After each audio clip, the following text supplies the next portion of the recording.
Polisi tangkap kakek pelaku ruda paksa di Tanimbar. Pelaku ternyata residivis kasus yang sama. Kasus ruda paksa kembali terjadi di Maluku, tepatnya di salah satu desa di Kabupaten Kepulauan Tanimbar.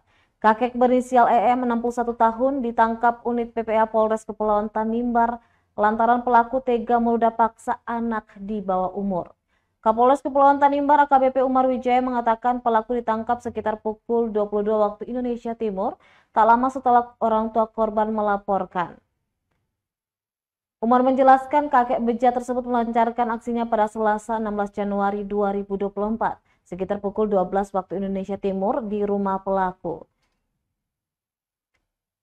Pelaku membujuk rayu korban dengan imbalan sejumlah uang, maka pelaku memanfaatkan posisi rentan anak hingga kemudian pelaku menyetubuhi korban anak tersebut. Selanjutnya saat ini unit PPA Satreskrim Polres Kepulauan Tanimbar menggandeng Dinas Pemberdayaan Perempuan dan Anak Tanimbar untuk memberikan pendampingan kepada korban, serta dukungan dalam proses hukum yang dilakukan selama ini.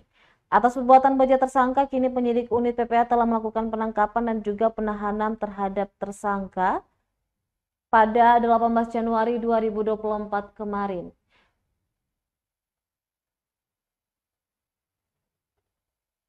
Pelaku disangkakan pasal 81 ayat 2 junto pasal 76D Undang-Undang RI nomor 17 tahun 2016 tentang penetapan Perpu nomor 1 tahun 2016 tentang perubahan kedua atas Undang-Undang nomor 23 tahun 2002 tentang perlindungan anak.